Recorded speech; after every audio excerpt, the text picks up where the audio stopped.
sustainability of nations which are not so rich and individuals who are not so rich. Going forward, we also have to work on better forecasts. We also have to work on technology which can help us, and also knowledge which is available. It should reach everyone, like it should reach where it is required, and which would also mean that use our educational institutions, use other means to disseminate the knowledge which we think is required, and also maybe see how knowledge can be transferred from the developed world to nations probably which do not have that kind of knowledge or information. I am quite sure that with such knowledgeable people here, there will be good deliberation and we will get good recommendations, and from the government we would be very happy and looking forward to some good ideas and good suggestions which we can implement. Thank you.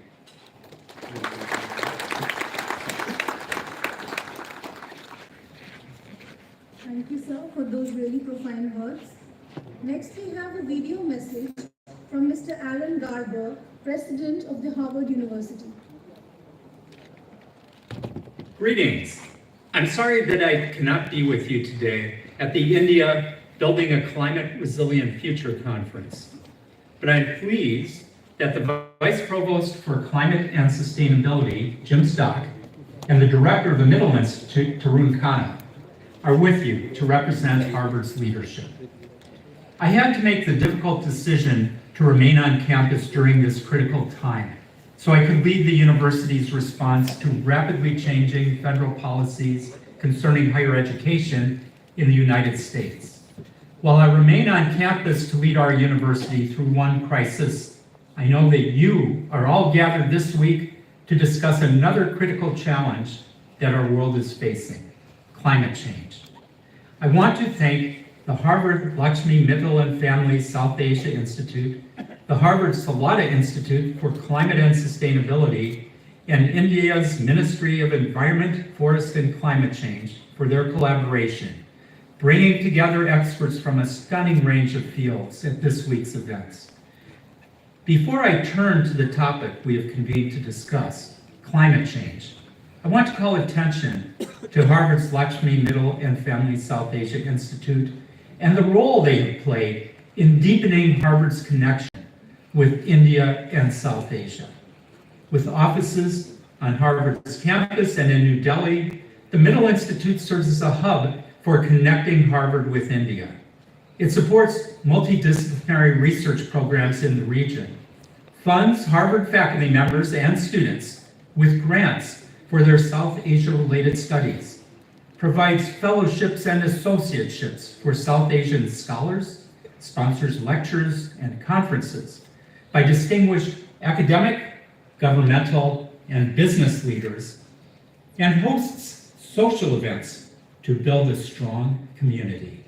The Institute brings together faculty from across the university on interdisciplinary research projects that have resulted in comprehensive studies of the Kumbh Mela and the partition of British India. All of this work has been done with partners in India. That is true of the Lancet Citizens Commission on Reimagining India's Health System, which represents an extensive partnership with Indian institutions, both government and academic, as well as scholars. It is also true of our latest project on climate change, as is evident in this partnership with the ministry here today.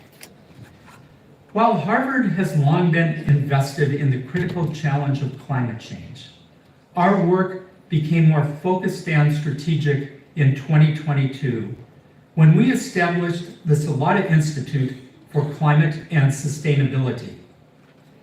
The Institute's mission is to develop and promote durable, effective, and equitable solutions to the climate change challenges confronting humanity. In 2023, the Salata Institute and Mitchell Institute started a research cluster on climate adaptation in South Asia to advance climate adaptation research and implementation at the household, community, state, and federal levels. The cluster collaborates with in-region partners, including governmental agencies, research institutes, social entrepreneurs, and trade unions. Our climate cluster has a variety of projects, including heat adaptation, and also pays great attention to climate literacy, as in our highly successful public video, Garmi, on the dangers of heat exposure. I'm thrilled that the institutes could come together with the Government of India to hold this important event. Thank you again for allowing me to tune in, and I wish you a very successful convening.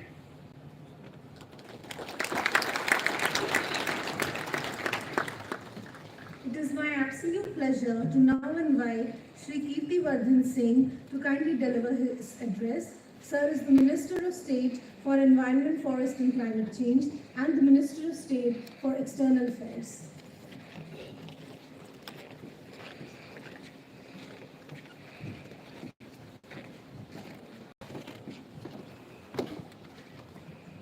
Shri Suman Beriji, Vice Chairman of the Niti Aayog, Shri Tarun Kapoor, Advisor to our Honorable Prime Minister, Shri Tanmay Kumar, Secretary, Ministry of Environment, Forest and Climate Change, Mr. James H. Stock, Vice Provost, Howard University, Shri Tarun Khanna, Director, the Lakshmi Mittal and Family South Asia Institute and Howard University, Shri Naresh Pal Gangwar, Additional Secretary, Ministry of Environment and Forest and Climate Change, distinguished dignitaries, esteemed scholars and researchers, government representatives, industry leaders, and members of the civil society. Namaskar, ladies and gentlemen. It's both an honor and a privilege to be a part of this inauguration of this pivotal conference, which is titled India at 2047, Building a Climate Resilient Future. This gathering marks a defining moment in our collective pursuit of a sustainable future, bringing together some of the brightest minds in climate science, public health, labor, urban planning, and governance. And I extend my heartfelt gratitude to Howard University, especially the Lakshmi Mittal and Family South Asia Institute and the Salata Institute for Climate and Sustainability for co-organizing this vital dialogue with us. Ladies and gentlemen, India has always believed that nature is not just a resource to be used, but also a sacred part of life that must be respected and protected. This deep-rooted understanding comes from our ancient wisdom, which sees humans and nature as inseparable. And long before climate change became a global crisis, our traditions emphasized the importance of conservation.